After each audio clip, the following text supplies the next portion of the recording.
Sir అంటే కొడుకుల్ని introduce చేయటం వేరు సార్. అదేదో వారసత్వంగా తీసుకొస్తాం. బట్ డాటర్స్ దగ్గరికొచ్చేసరికల్లా చాలామంది ఆలోచిస్తారు.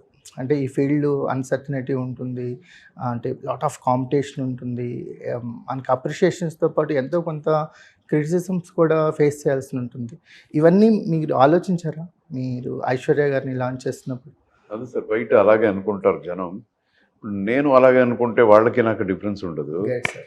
ఆ, గ్రేట్. ఎందుకంటే నేను సినిమా ఇండస్ట్రీలో 46th ఇయర్ ఇప్పుడు. సో ఇక్కడ ఏం జరుగుతుంది నాకు బాగా తెలుసు. తర్వాత మంచి చెడ్డ అనేది అన్ని చోట్ల ఉంది, సినిమా ఇండస్ట్రీలో మాత్రం ఉండదు. Yes sir. ఎక్కడ ఇది కొంచెం ఫోకస్ చేస్తారు. ఎక్కడికి వెళ్ళినా మంచిది ఉందండి. మీరు ఒక హాస్పిటల్కి వెళ్ళండి, ఎగ్జాక్ట్లీ. మంచిది ఉంది అక్కడ, సరే. చెడ్డదు అలాంటి క్యారెక్టర్స్ కూడా ఉంటారు. ఎక్కడికైనా వెళ్ళండి, ఎనీ వాక్ ఆఫ్ లైఫ్ అన్ని చోట్ల కూడా మంచి చెడ్డ ఉంటుంది. మనం ఎలా ఉంటామో అలా ఉంటుంది ప్రపంచం. ఏ ఒక విజన్లో మనం చూస్తాము. సో నాకు తెలుసు ఎలా చూస్తే ఎలా ఉంటుందని ఇక్కడ సినిమా ఇండస్ట్రీలో. సో ఇది మనం ఎప్పుడు చెప్పుకుంటాం కదా, అందరూ చెప్తారు కదా, ఇది సినిమా ఇండస్ట్రీ మా ఫ్యామిలీ అలా అన్నప్పుడు ఫ్యామిలీ ఉండలో తీసుకురావడానికి ఎందుకు భయపడాలి? మనం కరెక్ట్గా ఉంటే ఏది ఎక్కడ ప్రాబ్లం ఉండదండి. సార్ చాలా తక్కువ మంది ఉంటారు సార్ యాజ్ ఎ డైరెక్టర్గా సక్సెస్ కొడుకునే తీసుకురావాలి, అవును. అమ్మాయిని తీసుకురాకూడదు అనేదంతా కొంచెం బయాస్గా ఉంటుంది నాకు. ఒక జనరేషన్ బ్యాక్ వెళ్తే మనకి కృష్ణ గారికి ఇదే ప్రాబ్లం వచ్చింది. కృష్ణ గారి అమ్మాయిని ఇంట్రడ్యూస్ చేస్తున్నప్పుడు వాళ్ళ ఫ్యాన్స్ నుంచే అపోజ్ వచ్చేసి పాపం ఆయన ఆపేశారు. లేకపోతే మహేష్ బాబు గారి కంటే మంజుల గారు ఇంట్రడ్యూస్ అవ్వాలి.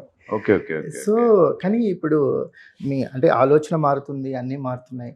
మీరు రావాలనుకుంటే ఏ ఫీల్డ్లోకైనా రావచ్చు. అది సినిమా ఫీల్డ్ అయినప్పుడు మనం నో చెప్పకూడదు కదా. ఎనీ ఫీల్డ్కి మనం ఓకే చెప్పినప్పుడు అదే అంతే అదే. సో మీకు ఎలా అనిపించింది సార్? అంటే బిడ్డలకండి ఎప్పుడు వి షుడ్ పుష్, ఇదే చెయ్యి అని చెప్తే చాలా తప్పు అయిపోతుంది. వాళ్ళలో ఏదో ఒకటి ఉంటుంది.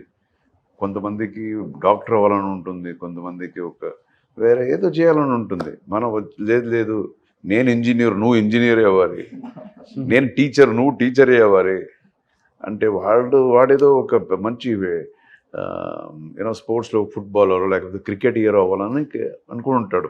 ఆ స్కిల్ ఉంటుంది. మనం వేరే చోట్ల ఎక్కడో వాళ్ళని పుష్ చేసేస్తాం. అది కాకుండా మీకేం కావాలి, దానికి మేము హెల్ప్ చేయగలుగుతామా, అది కరెక్ట్ చేయాలి. అది చేస్తే దెన్ దట్ ఈస్ కరెక్ట్గా పేరెంట్ వర్క్ అవుతుంది. అప్పుడు సూపర్.